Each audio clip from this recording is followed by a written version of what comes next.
What's up, guys? Welcome back to more Minecraft Surviving is playing on Chernobyl 2015, and this is going to be talking about things that I really like.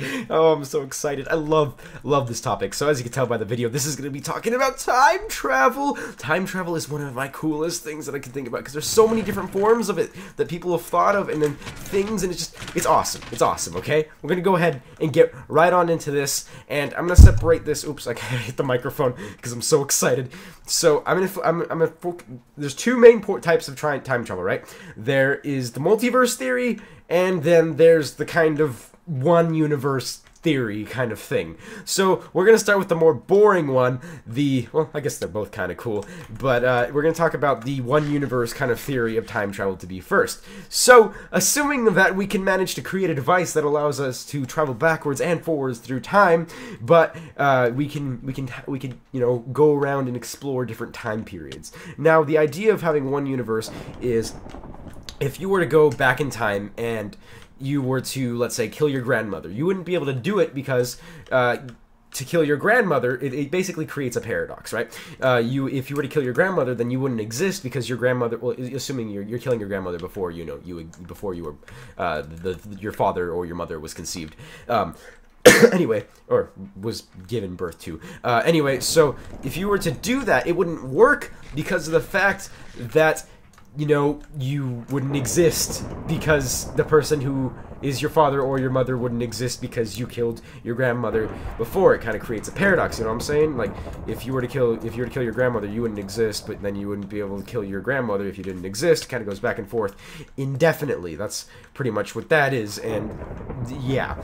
But assuming that the theory of the universe is you can't actually go back and kill your grandmother, or if you were to try to, you would never be able to kill your grandmother because you exist, which means your grandmother was able to live long enough to conceive your father and then thus conceive you. You know, there's kind of stuff that you can't change. If you watch Doctor Who, it'd be called a fixed point in time or something like that, right? I'm gonna go over here, kill you, gonna get out of here. Don't even care, running away, close the door, you don't even care. Ooh, you're going to get killed. Okay. Anyway, going back to that, you know, because you could do whatever you want if you go back in time, and you wouldn't have any repercussion of it. People say that the butterfly effect exists, but the butterfly only exists in a multiverse theory of time travel. So if there's only one universe, you could go back to prehistoric times and slaughter all the dinosaurs you want.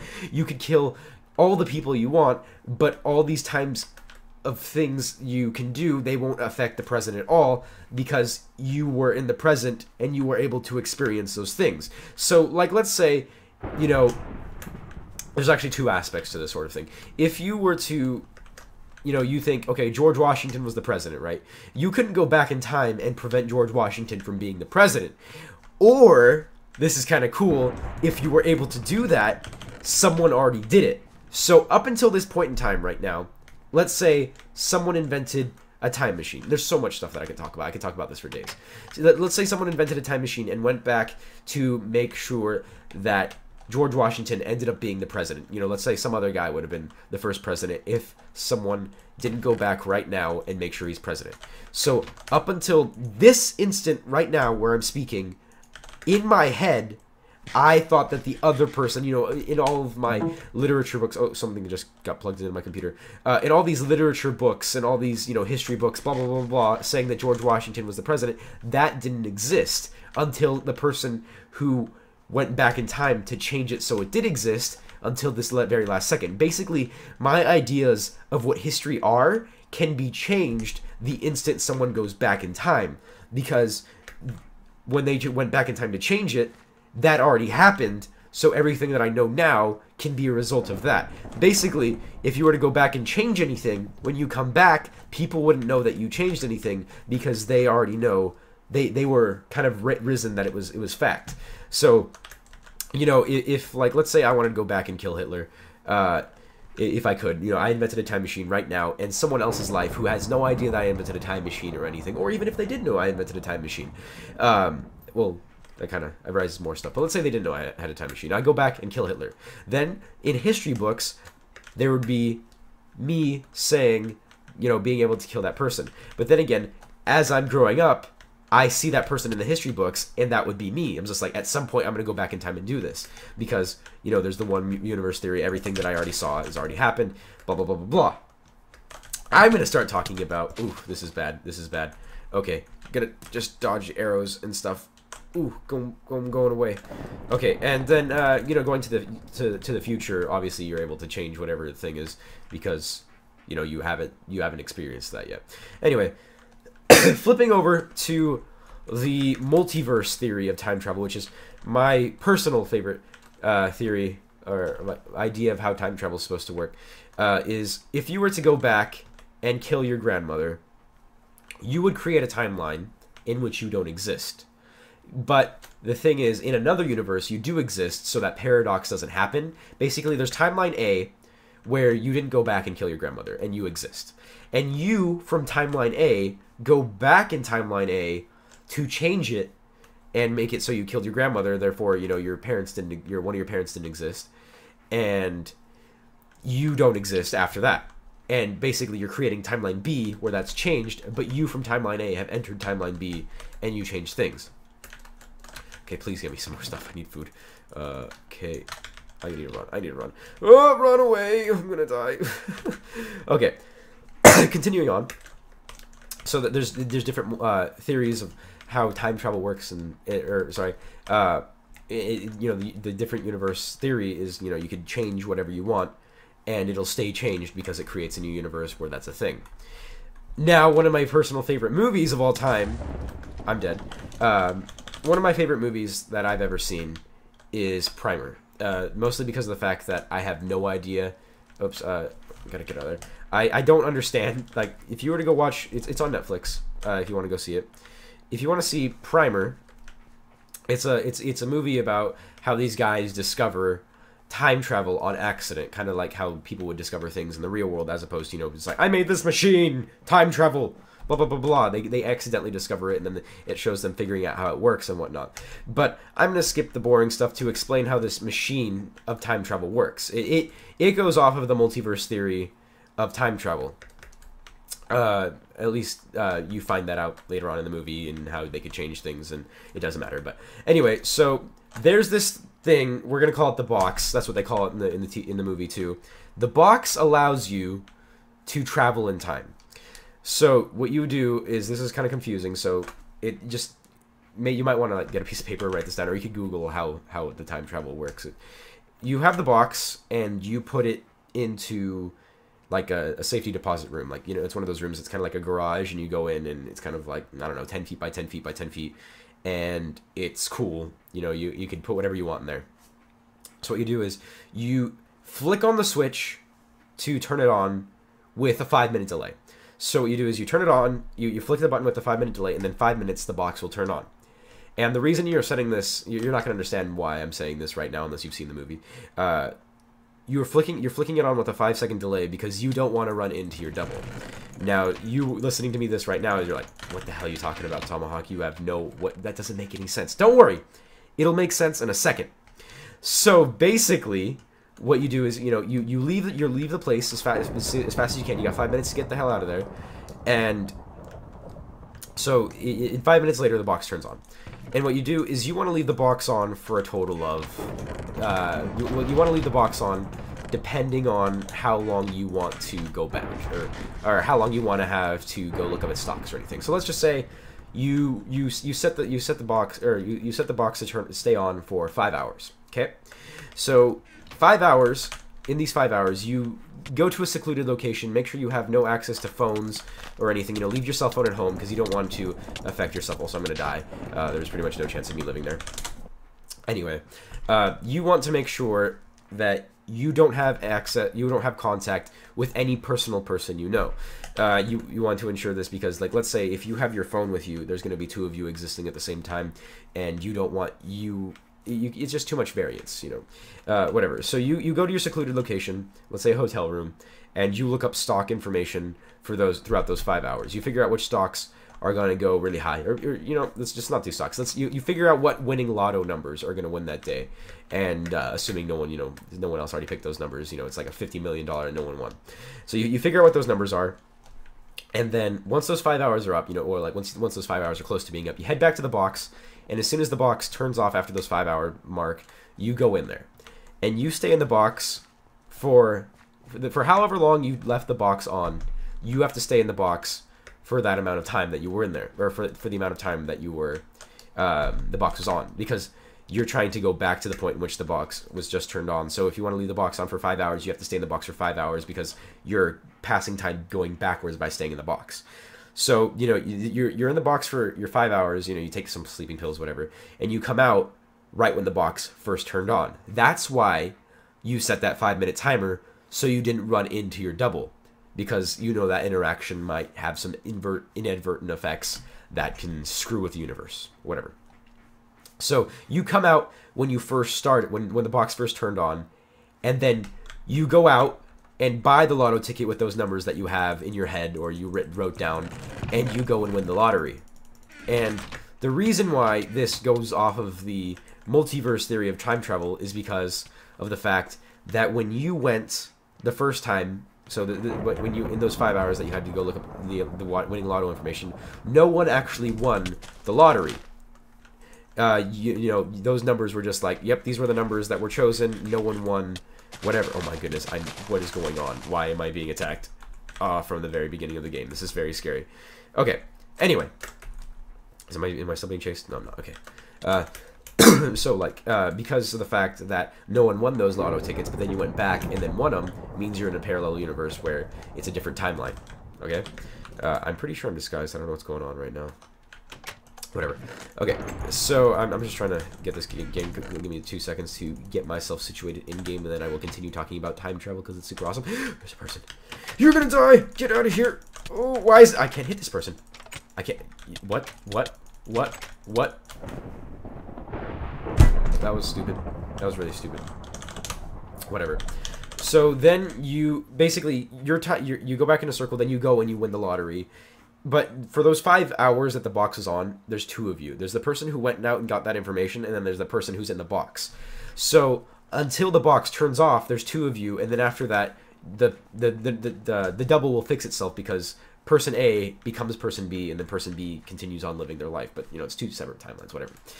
But that movie is really awesome because it overlays more and more boxes on top of each other, trying to make sure it gets so confusing and with your head. It's a really good movie. I suggest you go see it. But it goes off of the multiverse theory of time travel, where you could change whatever you want, and it won't matter because you created a universe where that's changed. But I don't know. And then that's the scenario in which the butterfly effect would actually work. You go back in time and you step on a butterfly, and it has inadvertent effects in the present because you changed it. But because you changed it, it didn't actually happen in your timeline. It happened in another timeline. It's hard to explain, but it's so awesome because it messes with your brain, and I don't know. It's great. It's great. Okay, so let's see what's more time travel stuff that I can think of. So I always thought if I had the ability to time travel, I would. I haven't talked about time traveling to the future. It goes the other way around, right? You could change the present by figuring out stuff in the future. So if let's say that you time travel to the year 3000 or whatever, and the next big leading product or whatever is, I don't know, let's say Prada, some weird techno Prada that no one's thought of before. And that's the next biggest thing, people making billions of dollars off of it. So you go back to your present time, and then you invent that thing, or you take that technology or whatever you took back with you, and you use it to benefit your present. So what I realized... Sorry, I'm still sick, guys. Okay.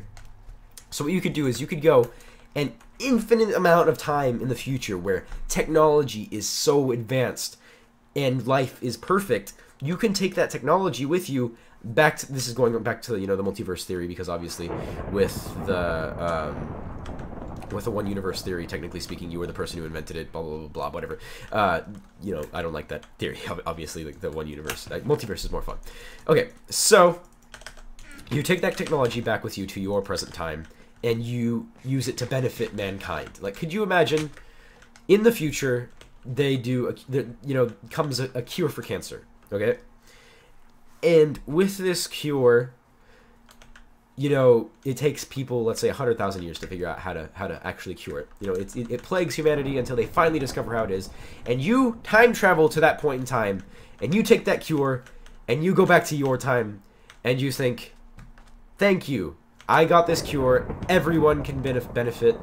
And then it's great because, you know, you could use the technology from the future to help benefit your present. But and then what would be interesting to do after that, what I want to see is you taking, because it's infinite, right? Because if you were to take the top of the line technology from the future and bring it back to the present and make sure it's like mass used throughout the world. Okay, let me just kill this guy. You're gonna die. Okay. If you were to make sure it was mass used, then as soon as you're done, it's like, okay, this is definitely going to be used throughout my time period. You could go through the future, and the technology is going to be even better. Because the technology you stole or borrowed, whatever, from the future to help benefit your present, since, you know, they have that future technology that took them, you know, 1,000 years to make because you went to the year 3000, back in the year 2014, you just basically advanced technology by 1,000 years in an instant. But if you were to go back to those 1,000 years again, that's more technology you could take, and you go back to your present, and you do it over and over and over again, and you get mind-blowing advancements in technology. Like, assuming that we don't blow ourselves up, of course, because of all the stuff that we have that makes us perfect. I wonder at which point would we have so much stuff we would be able to, like, you know, surpass, you know, humanity. We could live forever, or we could, you know, move stuff with our minds because we discovered how quantum, you know, we could use quantum freezing or quantum levitation, where you freeze stuff to like near absolute zero, and then it's like floats because magnetism stuff. You could look it up. That kind of, I'm completely using incorrect terminology, but I have the idea in my head somewhere that I watched a YouTube video about. But you know, we could use that to move stuff with our minds because we can, you know, whatever, and it's just infinite because you can make it better and better and better and better. And it's just time travel, guys. I'm so excited about it. It's the coolest thing. I swear. Like, oh my god, it's great. It's great. But you can even take that future technology and you can bring it back to the past. Oh my god, could you imagine the culture shock? Like, what you do is, you know, if you were to take your iPhone, like, if you were to take your iPhone back to someone, you know, I don't have an iPhone, I got a Samsung Galaxy S5 Master Race. Anyway, if you were to take your iPhone and bring it back to people in the 1300s, where you know, whenever time technology didn't exist, and probably like, forgot, technological revolution happened like 1980s, well, not 1970s, whatever. I forgot exactly what time, but it's in my head somewhere. You were to take it back before technology existed, they would freak out. And then I wonder, like, just can you imagine a guy who's, you know, spent his entire days, you know, riding horses or whatever, and you show him a phone, or like, can you imagine a guy who's like, who sends messages throughout like the country by riding his horse, and then you come in and you tell him, this phone right here, it takes messages and sends them into the air, and then someone else takes that air and decodes what I said in an instant, and that guy would freak out. He would. He'd be like, oh my goodness, you're a witch, I'm gonna burn you, or something, you know? But it just, the look on his face, it would be great. It'd be great. Oh my goodness. And then people, you know, there's different ways that time travel works. But, oh, I completely forgot about something. Time travel exists, guys, in a sense. People can time travel into the future, and that's because time is relevant. Now, what happens is if you were to go in outer space, you are basically, I remember seeing it, is because time passes in a different way to you than it passes on Earth. So like if you go fast, time passes slower to you in relevance to Earth. So like if you were to go you know, around the solar system or the galaxy or whatever at 99% the speed of light, because you can't go the speed of light without becoming massless or having infinite mass, whatever. If you were to go around at that speed and then you were to come back, 100 years to you might be 10,000 years to us. And that is time travel that can actually happen if we could harness the power of speed. That's a time travel that's actually possible, guys. You can actually do that. That might actually be able to happen if we were able to go fast enough. An astronaut who was in orbit for about, it was like 2 months or whatever, he came back and time had passed for him what happened to be like 5, let's just say, if he was there for 3 weeks, 3 weeks for us was 2 weeks, 6 days, 23 hours, and 59 minutes and 59 seconds. Basically, 1 second slower than it would have been on here. So he would be able to, you know, if he were to go a lot faster, that'd be more, and he'd be able to see further and further into the future the faster and faster he went. And then people always say, you know, if you were to go the speed of light, whatever, you'd be able to see into the future. I read this, I was watching this article, or no, it wasn't this article, it was a cool thread that I read somewhere. I don't even know where I saw it. But I saw it, and they're talking, I'm going to have to dodge this person's arrows, he's going to die. Okay, coming back here, eat your... Okay, I'm going to have to take a break for a second. You die! You die! How are you not dead? You ate a golden apple.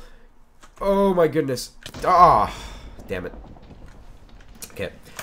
I'm gonna say this quick. So, when you go to the speed of light, boom, you think you're going to go into the future because, you know, you're passing everything. And you could go into the future, you know, by going super fast. But what another thing is if you were to throw a brick into space, it would go forever, right? If you were to throw a brick 99% of the speed of light, or 99.9 the speed of light, and you were to go just a little bit faster than that, you would catch up to the brick. And then when you go past the brick, you would be able to go back in time. So would you passing that brick that you just threw, people always think, you know, if you were to go faster, you would go past stuff and go into the future.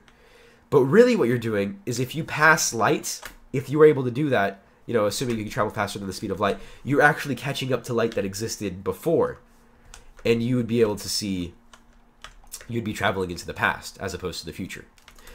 And one last thing I want to mention is, I'm just basically throwing a bunch of different time travel stuff that I could totally make a video about each and every one, but I just wanted to include tidbits of everything. What is it? Oh, I lost it for a second.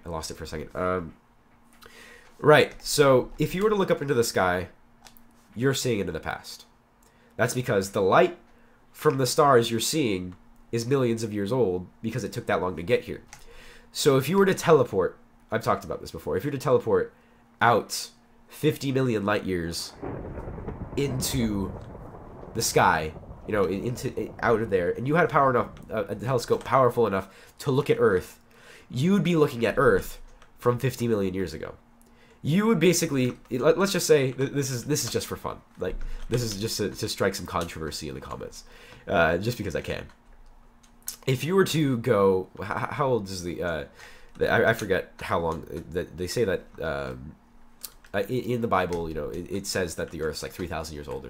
I can be wrong about that. It's some thousand years old, whatever. If you were to take that number, and let's just say you double it, you know, it's 6,000 years, whatever. You go 6,000 light years that way by teleporting instantaneously, you know, if you manage to figure out how to teleport, whatever. And then you have your telescope that you're able to see back at Earth, which is also impossible, whatever. Just by looking through that telescope and seeing Earth 6,000 years ago, you disproved that religion just by looking through that telescope. Or, you know, let's say you're going to go 5 million years ago. You get to see those dinosaurs, and that just by looking through the telescope and that time relevation thing, you disprove a whole religion. And that's kind of scary, guys. How it's weird. I don't know. Like, that's not me trying to be mean towards people who believe that sort of stuff. You can believe whatever you want, but I always think it's cool how everything, whatever it is, you can poke holes in it. But that's a whole different subject, and I just think it's cool. Time travel's cool, guys. I love it. Hope you guys enjoyed this video. Yeah, time travel, guys. Things. Hope you guys have a nice day, please. Brah!